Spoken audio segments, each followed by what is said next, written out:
नमो ब्रह्मादिभ्यो ब्रह्म विद्या संप्रदायकर्तृभ्यो वंश ऋषिभ्यो महद्भ्यो नमो गुरुभ्यः। सर्वोपप्लवरहितः प्रज्ञानघनः प्रत्यगर्थो ब्रह्मैवाहमस्मि। नारायणं पद्मभवं वसिष्ठं शक्तिञ्च तत्पुत्र पराशरञ्च व्यासं शुकं गौडपदं महान्तं गोविन्दयोगीन्द्रम् अथास्य शिष्यं श्रीशङ्कराचार्यम् अथास्य पद्मपादं च हस्तामलकं च शिष्यं तन्त्रोटिकं वार्तिककारम् अन्यान् अस्मद्गुरून् सन्ततम् आनतोऽस्मि। श्रुतिस्मृतिपुराणानाम् आलयं करुणालयं नमामि भगवत्पादं शङ्करं लोकशङ्करं। शङ्करं शङ्कराचार्यं केशवं बादरायणं सूत्रभाष्यकृतौ वन्दे भगवन्तौ पुनः पुनः। ईश्वरो गुरुरात्मेति मूर्तिभेदविभागिने व्योमवद्व्याप्तदेहाय दक्षिणामूर्तये नमः। अशुभानि निराचष्टे तनोति शुभसन्ततिं स्मृतिमात्रेण यत्पुंसां ब्रह्म तन्मङ्गलं परम्। अतिकल्याणरूपत्वात् नित्यकल्याणसंश्रयात् स्मर्तॄणां वरदत्वाच्च ब्रह्म तन्मङ्गलं विदुः। ओङ्कारश्चाथ शब्दस्य द्वैतौ ब्रह्मणः पुरा कण्ठं भित्त्वा विनिर्यातौ तस्मान् माङ्गलिकौ उभौ। ओम तत्सत् परब्रह्मणे नमः। श्री राम जय जय राम। श्री राम जय जय राम। श्री राम जय जय राम। श्री राम जय जय राम। श्री राम जय जय राम। धर्म की अधर्म का, प्राणियों में विश्व का हर हर महादेव। शरण कारण करुण करुणा वरुणालय कर्तुम अकर्तुम अन्यथा कर्तुम समर्थ नित्य शुद्ध बुद्ध मुक्त स्वरूप अनंत कोटि ब्रह्मांड नायक परात्पर पूर्णतम पुरुषोत्तम परब्रह्म सच्चिदानंद घन सर्वज्ञ सर्वशक्तिमान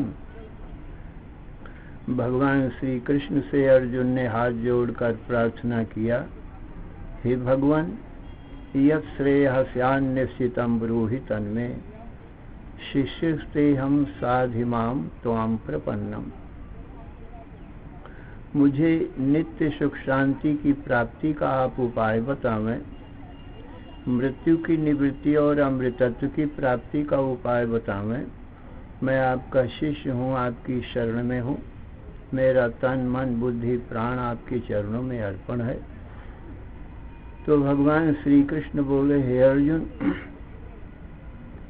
मुझ सच्चिदानंद घन सर्वज्ञ सर्वशक्तिमान भगवान की वाणी वेद है। तो नित्य सुख शांति की प्राप्ति का उपाय वेद में मैंने बताया है। सोई संक्षेप में मैं तुझे सुनाता हूँ। कर्म उपासना ज्ञान त्रिकांडमयो वेदा, 3 कांड रूप वेद है। और ब्रह्म आत्मा और ब्रह्म के एकत्व ज्ञान से जीव नित्य मुक्त हो जाता है। आत्यंतिक दुखों की निवृत्ति और नित्य सुख शांति की प्राप्ति, यही मोक्ष का मुक्ति का स्वरूप है। मृत्यु की निवृत्ति, अमृतत्व की प्राप्ति, अनंत अखंड ज्ञान की प्राप्ति या ज्ञान की निवृत्ति, ये मोक्ष का स्वरूप। तो ब्रह्म आत्मा के ज्ञान से ये प्राप्त होता है। तो जीवात्मा के हृदय में मल विक्षेप आवरण ये 3 दोष हैं और ये अज्ञान के ही 3 भेद हैं, मल और विक्षेप और आवरण। इस जन्म या अनंत जन्मों के पापों का नाम मल दोष है और चित्त की चंचलता का नाम विक्षेप है और अपने स्वरूप के न जानने का नाम आवरण है। इस अज्ञान को आवरण कहते हैं। तो ये मल विक्षेप आवरण 3 भागों में विभक्त होकर के ये अज्ञान जीव के हृदय में स्थित है। इसलिए जीव का जो शुद्ध स्वरूप सच्चिदानंद ब्रह्म ही है, तो ये अज्ञान ब्रह्म ज्ञान नहीं होने देता है। इसलिए मल विक्षेप आवरण इन तीनों दोषों की निवृत्ति के लिए मैंने वेद का उपदेश दिया है। तो प्रथम कर्म योग है, दूसरा भक्ति योग है और तीसरा ज्ञान योग है।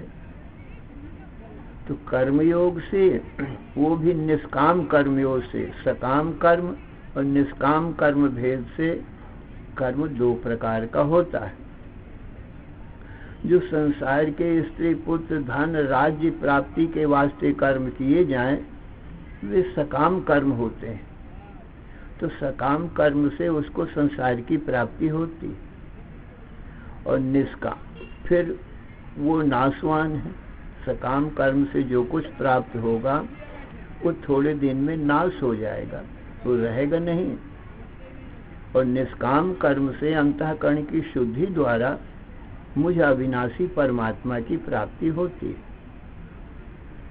इसलिए मैं अविनाशी परमात्मा मिलूंगा। कर्म वही है, सकाम और निष्काम का ही भेद है। तो मुझ परमात्मा के पाने के लिए जो कर्म किए जाएं सो निष्काम कर्म होते हैं। यद्यपि भगवान की पाने की कामना भी कामना ही है और स्त्री पुत्र धन राज्य पाने की कामना भी कामना ही है। कामना इच्छा का है, तो जो भगवान के पाने की इच्छा है वो भी इच्छा ही है और जो संसार के पाने की इच्छा है वो भी इच्छा ही है। इच्छा का नाम ही काम है। काम के ही अनेक नाम हैं। इच्छा, कांक्षा, वांछा, स्पृहा, लिप्सा, ये सब काम के नाम हैं। परंतु इतना भेद है अर्जुन, कंटकेन कंटको धारा। जैसे गौएं चराने वाले जो ग्वाला होते हैं, नंगे पैरों गौएं चरा रहे हैं, तो कंटक वन में कांटे लग जाते हैं पैरों में, नंगे पैरों में। तो उन कांटों के निकालने के लिए वे ग्वाले लोग जंगल से ही एक बड़ा कांटा तोड़ लेते हैं, क्योंकि वहाँ नहन्नी नख निकंतन या सुई वगैरह तो जंगल में होती नहीं। तो एक बड़ा कांटा तोड़ लेते हैं, वही सुई का काम करता है। तो बड़े कांटे से छोटे कांटों को निकालकर फेंक देते हैं, फिर बड़ा कांटा भी फेंक देते हैं। तो छोटे कांटा भी कष्ट ही दे रहे थे और बड़ा कांटा भी जानबूझकर चुभाया जाएगा तो वो भी कष्ट तो देगा ही। परंतु वो ग्वालों को ये है ना कि छोटे कांटे, अनेक कांटे लगे हैं, कई कांटे लगे हैं पैर में, तो बहुत कांटों का जो दुख है, उन बहुत कांटों का दुख दूर करने के लिए थोड़ा सा कष्ट ये बड़े कांटे का भी सह लेता है। वो तो बलात् लग गए थे और ये अपनी इच्छा से ही कांटा चुभाया जा रहा है उनको निकालने के लिए। तो उन कांटों का कष्ट दूर करने के लिए बड़ा कांटा ये चुभाया जाता है और फिर छोटे कांटों को निकाल कर जब फेंक दिया तो बड़ा कांटा भी फेंक दिया जाता है, तो बड़े कांटे का भी फिर दुख दूर हो जाता है। इस प्रकार से यद्यपि भगवत प्राप्ति की जो कामना है वो भी दुखदाई है, क्योंकि जब तक भगवत प्राप्ति नहीं होती है तो भगवत प्राप्ति के साधनों में भी तो कष्ट होता ही है। मल विक्षेप आवरण के दूर करने के लिए निष्काम कर्म और भगवान का ध्यान चिंतन रूप भक्ति चारों तरफ से मन को हटा के एक जगह बारंबार लगाना, और फिर विवेक, वैराग, खट संपत्ति, मुमुक्षुता आदि ये साधन, तो इन साधनों में तो कष्ट होता ही है। तो जब तक भगवत प्राप्ति नहीं होती है तब तक तो बेचैनी रहती ही है, भक्त को कष्ट होता ही है, परंतु ये बड़े कांटे के समान है। तो छोटे छोटे जो दुख हैं उन दुखों को दूर करने के लिए ये भगवत प्राप्ति रूप जो कामना है, इसके द्वारा और दुख सब दूर हो गए और चिंताएं और कामनाएं सब दूर हो गई। फिर इन साधनों के द्वारा जब भगवत प्राप्ति हो जाएगी तो इन साधनों का भी दुख दूर हो जाएगा, फिर नित्य सुख शांति की प्राप्ति हो जाएगी। फिर इन साधनों की भी जरूरत नहीं रहेगी। अभी साधन तो साध्य की प्राप्ति के लिए ही थे, जब साध्य की प्राप्ति हुई तो साधन छोड़ दिए जाते हैं। इस प्रकार से अर्जुन कर्म, उपासना, ज्ञान, ये तीनों मल विक्षेप आवरण, ये तीनों दोष दुख देते हैं। तो इनके निवारण के लिए ये कर्म, उपासना, ज्ञान है, और जब ये दूर हो जाते हैं तो कर्म, उपासना, ज्ञान, इस वेद का, त्रिकांडमय वेद का फिर कोई प्रयोजन नहीं रह जाता, क्योंकि दोष दूर कर दिया और ब्रह्म का साक्षात्कार हो गया। क्योंकि यही व्यवधान थे, ये बीच से हट गए तो ब्रह्म आत्मा का एकत्व बोध हो जाता है। फिर का इन साधनों की भी कोई आवश्यकता नहीं रह जाती। जैसे नदी पार हो जाने पर फिर नौका और मल्लाह की भी कोई जरूरत नहीं रहती। किसी का घर नदी पार है तो नौका में बैठकर और मल्लाह की सहायता से नदी पार कर लिया। पार पहुंचकर मल्लाह को उतराई दे दिया और मल्लाह को, नौका को नमस्कार किया। फिर वो नौका में बैठा नहीं रहता है, नौका को छोड़ देता है और मल्लाह को भी उतराई दे करके उसको भी नमस्कार करके छोड़ दिया। भाई तुम्हारा एहसान है, तुम्हारी कृपा से मैं नदी पार कर गया हूं। इस प्रकार से वो फिर अपने घर चला जाता है। इसी प्रकार से ये संसार सागर से पार होने के लिए वेद रूपी नौका है और गुरु रूपी मल्लाह है। तो जब संसार सागर से पार हो गया और अपने उस पार में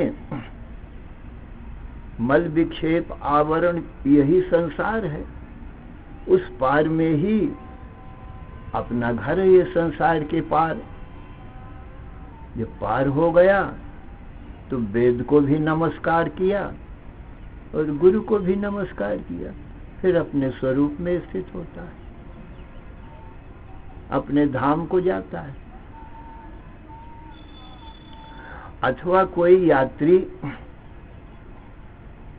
जब यात्रा करके घर लौटता है तो अपने घर आने के लिए दूर देश से कोई साधन से आता है, रेल है, मोटर है, हवाई जहाज है, ये साधन है। तो जैसे जैसे अपने घर के पास पहुंचता जाता है, जहां तक रेल जाती है वहां तक रेल का साधन लिया, फिर रेल को छोड़ दिया। और फिर मोटर का साधन लिया, हवाई अड्डे तक मोटर से पहुंच गया, फिर मोटर को भी छोड़ दिया। और फिर जब अपने घर स्थान में पहुंच गया तब हवाई अड्डे में हवाई जहाज को भी छोड़ दिया। अब इनका कोई प्रयोजन न रहा। फिर अब तो अपने घर में बैठता है। जैसे ये जीव रूपी यात्री के लिए ये साधन है कर्म उपासना ज्ञान। जब अपने धाम को प्राप्त हो गया, सच्चिदानंद घन ब्रह्म ही अपना धाम है सब जीवों का, उसकी प्राप्ति के वास्ते ही वेद गुरु साधन थे। तो जैसे जैसे जैसे निष्काम कर्म से अंतःकरण जो शुद्ध हो गया तो ये साधन छोड़ दिया, भक्ति रूपी साधन पकड़ा। अब आगे बढ़ते जाना है। और चित्त की जब चंचलता दूर हो गई भगवान का ध्यान करने से, तो फिर इस साधन को छोड़ दिया, आगे ज्ञान रूपी हवाई जहाज में बैठा। और जब अज्ञान दूर हो गया तो अपना धाम पास आ गया। तो फिर ब्रह्माकारा जो वृत्ति है इसको ज्ञान कहते हैं। इससे मैं ब्रह्म को नहीं जानता हूं, ये अज्ञान दूर हो जाता है। ब्रह्म ज्ञान से अज्ञान दूर हो जाता है। तो फिर ये ब्रह्माकारा जो वृत्ति है फिर इसका भी कोई प्रयोजन नहीं होता, ये भी शांत हो जाती है। जैसे अग्नि काष्ठ को जलाकर फिर स्वयं ही शांत हो जाती है, उसका प्रयोजन नहीं। ऐसे ही कर्म उपासना ज्ञान के द्वारा मल विक्षेप आवरण रूप जो अज्ञान है इसको भस्म करके फिर ये ज्ञान रूपी जो अग्नि है, प्रज्वलित अग्नि, वो भी सामान्य ज्ञान में समा जाता है। इसका कोई प्रयोजन नहीं रहता है। इसलिए ये साधन है। तो हे अर्जुन, इसलिए पहला साधन तो कर्म है, तो निष्काम भाव से तुम कर्म करो। कर्मण्येवाधिकारस्ते मा फलेषु कदाचन मा कर्म फल हेतुर्भूर माते संगोस्त्वकर्मणे योगस्था कुरु कर्माणि संगम त्यक्त्वा धनंजय सिद्धि सिद्ध्यो समोय भूत्वा समत्तम योग उच्यते। अर्जुन, तेरा अधिकार कर्म में है, फल में नहीं। फल तो ईश्वर के हाथ में है और कर्म तेरे जीव के हाथ में है। तो कर्मों को कर और फल की अभिलाषा मत कर, क्योंकि वो ईश्वर के हाथ में है। तेरे कर्मानुसार ईश्वर फल देगा। और मैं कर्म नहीं करूंगा तो इस अकर्म में भी तेरी प्रीति ना होवे, क्योंकि प्रकृति में कर्म है और देह इंद्रिय मन बुद्धि ये सब प्रकृति का कार्य है। इसलिए इनमें तो कर्म रहेंगे ही। एक क्षण भी कोई भी मनुष्य बिना कर्म किए नहीं रह सकता है। नहीं कश्चित् क्षणमपि जातु तिष्ठत्य कर्मकृत् कार्यते ह्यवशः कर्म सर्वः प्रकृतिजैर्गुणैः। अर्जुन, देह इंद्रिय मन बुद्धि ये प्रकृति का कार्य है। इनमें तो जब तक ये हैं तब तक इनमें कर्म रहेगा ही। इसलिए मैं कर्म नहीं करूंगा, ऐसा निश्चय भी व्यर्थ ही है। देह इंद्रिय मन बुद्धि में कर्म रहेगा ही। हाँ, जो चेतन आत्मा है वो प्रकृति का दृष्टा है, देह इंद्रिय मन बुद्धि का दृष्टा है, उसमें कर्म नहीं है। परंतु देह इंद्रिय मन बुद्धि में तो कर्म रहेगा ही।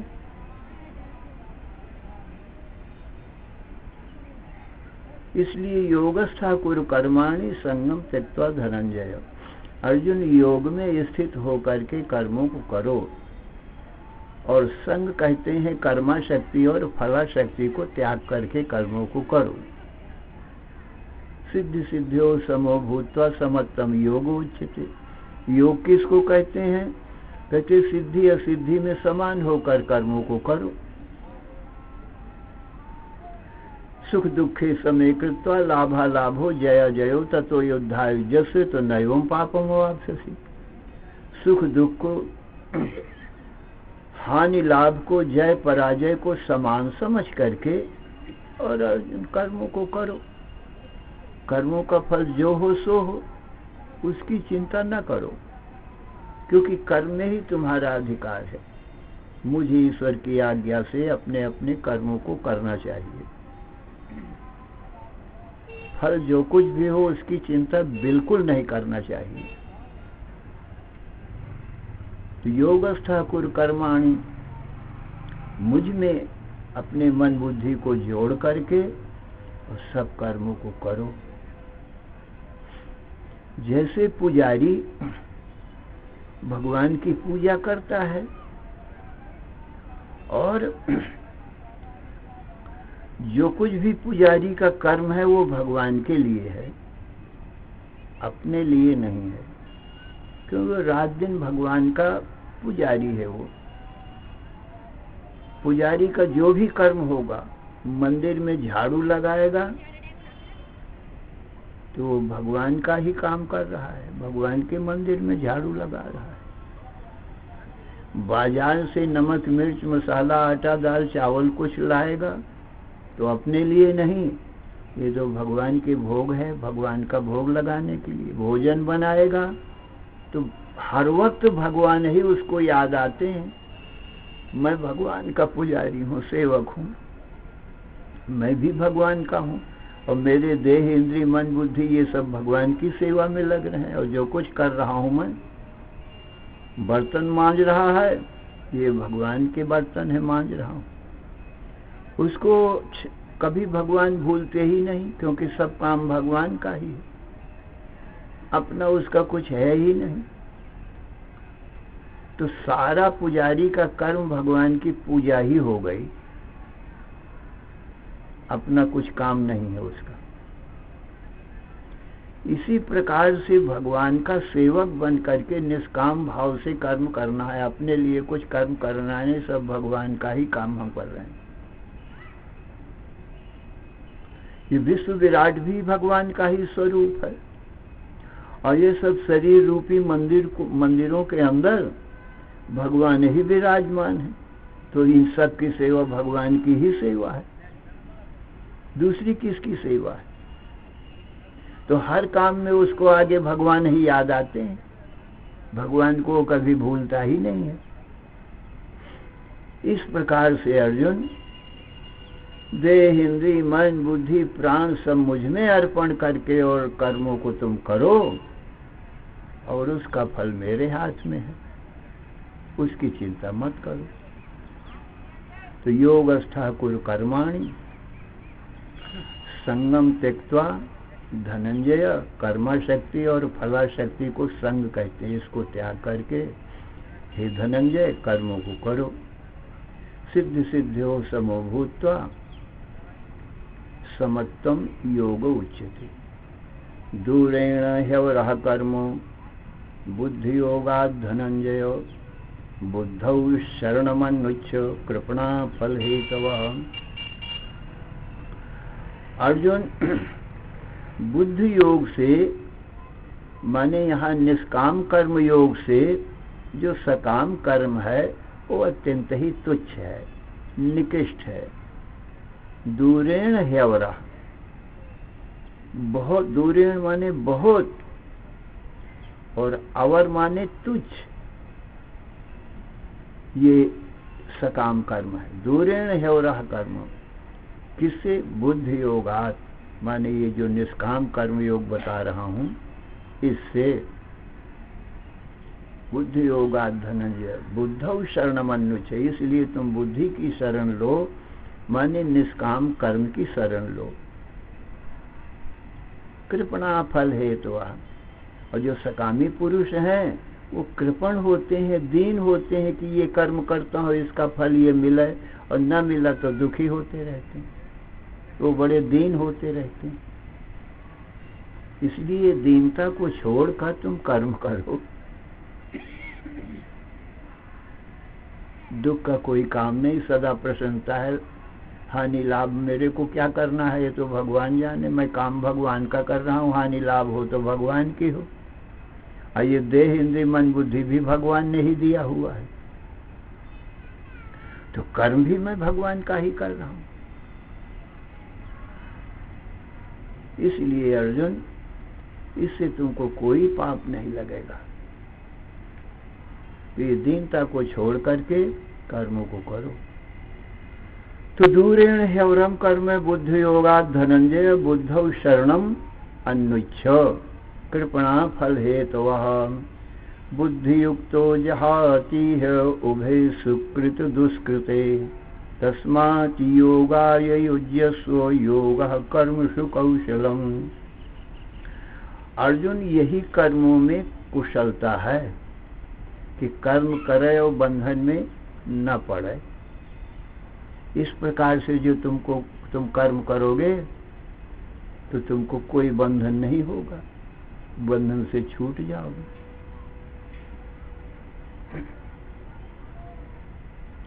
तो बुद्धि युक्त जहाती है उभे सुकृत दुष्कृत। जो बुद्धि युक्त है माने निष्काम भाव से कर्मों को करता है, सुकृत और दुष्कृत माने पुण्य पाप दोनों के बंधनों से छूट जाता है,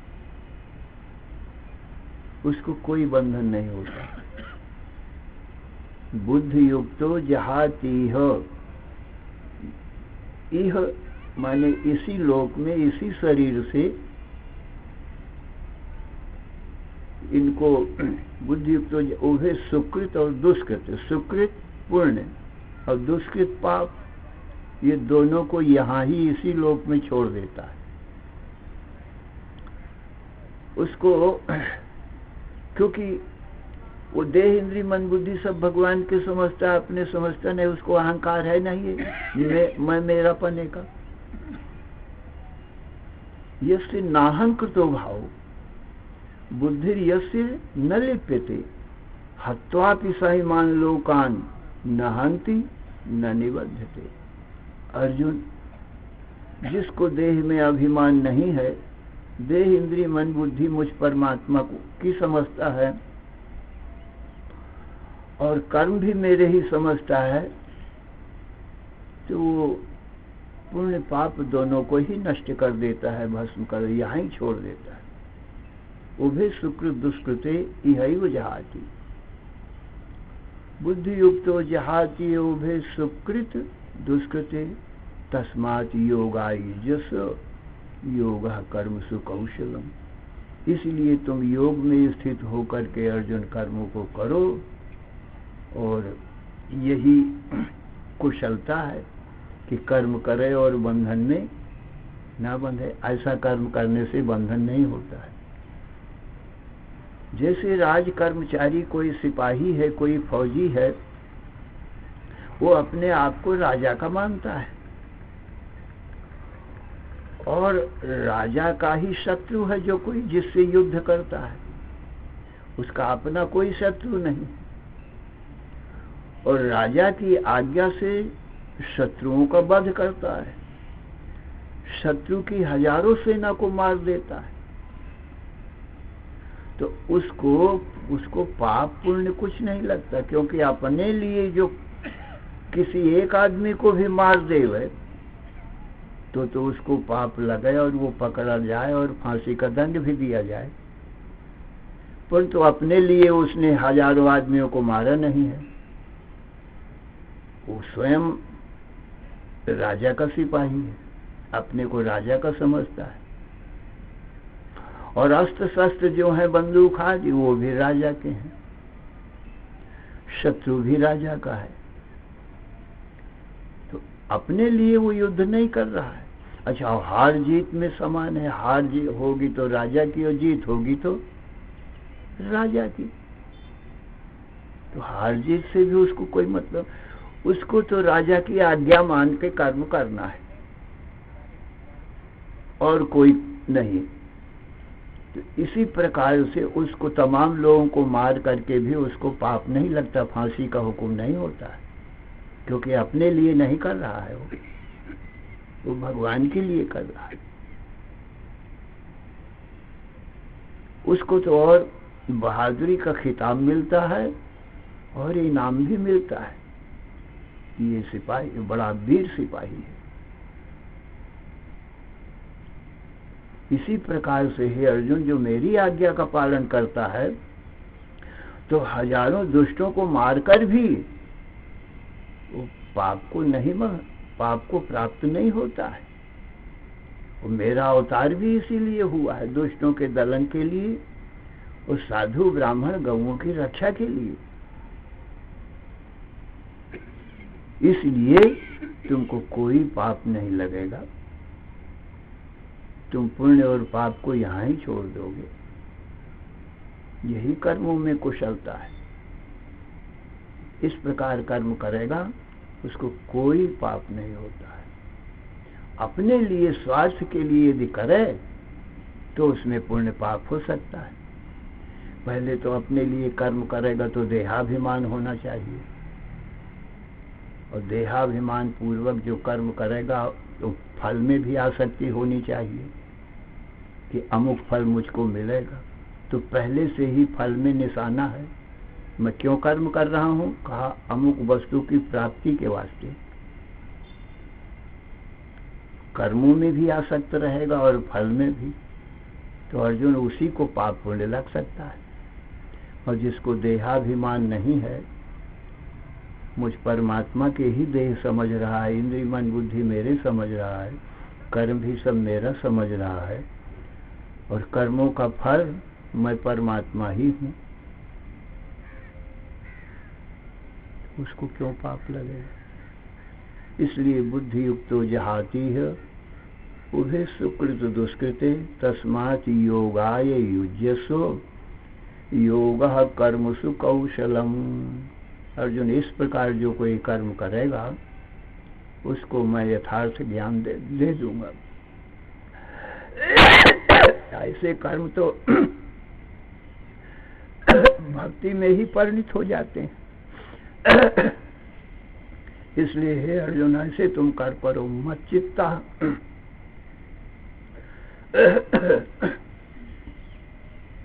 मत चित्ता मत गत प्राण बोधयन्तः परस्परम कथयन्तश्च माम नित्यम तुष्यन्ति च रमन्ति च तेषां सततयुक्तानां भजतां प्रीतिपूर्वकं ददामि बुद्धियोगं तं येन मामुपयान्ति ते। तेषामेवानुकंपार्थम् अहम् अज्ञानजं तमः नाशयाम्यात्मभावस्थो ज्ञानदीपेन भास्वता। हे अर्जुन, जिसने अपने देह इंद्रिय मन बुद्धि प्राण सब मुझ में ही लगा रखे, प्रीति पूर्वक मेरा ही ये भजन कर रहे हैं, ये सब मेरे लिए कर्मों को करना ये भजन ही है। पुजारी का सब कर्म भजन ही हो रहा है। भगवान की सेवा, भज सेवायाम, भगवान की सेवा करना ही भजन है। और देह इंद्रिय मन बुद्धि से ही भजन होता है, तो सब मेरे लिए ही सब लगा रखा है। अर्जुन, तेषां सततयुक्तानां भजतां प्रीतिपूर्वकम फिर ददामि बुद्धि योगम तम येन माम पयांति ते। उसको मैं यहाँ बुद्धि योग का अर्थ है ज्ञान योग, उसको मैं अपने स्वरूप का यथार्थ ज्ञान करा देता हूँ। ददामि बुद्धि योगम तम येन माम पयांति ते, जिससे वो मेरे स्वरूप को सम्यक प्रकार से जान लेता है। तेषाम एवानुकंपार्थम अहम् अज्ञानजं तमः, ऐसे भक्तों के ऊपर अनुकंपा के लिए ही मैं ये ज्ञान देता हूँ, जिससे अज्ञान रूपी तम अंधकार क्षण मात्र में नष्ट हो जाता है। सूर्य के समान, दीपक के समान वो प्रकाशित होता है ज्ञान, सो ज्ञान अंधकार को नाश कर देता है। तेषाम आदित्यवज् ज्ञानम प्रकाशयति, आदित्य सूर्य के समान ज्ञान प्रकाशित होता है। तो क्षण मात्र में अज्ञान को नाश कर देता है। तेषाम आदित्यवज ज्ञानम प्रकाशयति तत्परम, उस पर ब्रह्म परमात्मा को प्रकाशित कर देता है। अंधकार दूर हो जाएगा, ज्ञान तो परमात्मा प्रकाशित ही होगा। इस प्रकार से हे अर्जुन, निष्काम भाव से तू कर्म हो कर, तुझे किसी प्रकार का पाप न होगा और मेरी प्राप्ति हो जाएगी। ऐसा कर्म भक्ति में ही बदल जाता है, क्योंकि मन बुद्धि से भक्ति होती है, इंद्रियों से कर्म होते हैं। और तो इंद्रियों को, मन को, बुद्धि को, सबको मेरे में जोड़ रखा है। तो भक्ति क्या है? ये भी एक मानस कर्म है, तो मुझ में ही जुड़ा हुआ है, तो उसका परम कल्याण हो जाता है। इस प्रकार से भगवान ने कर्मयोग की बात बताई। श्री राम जय जय राम,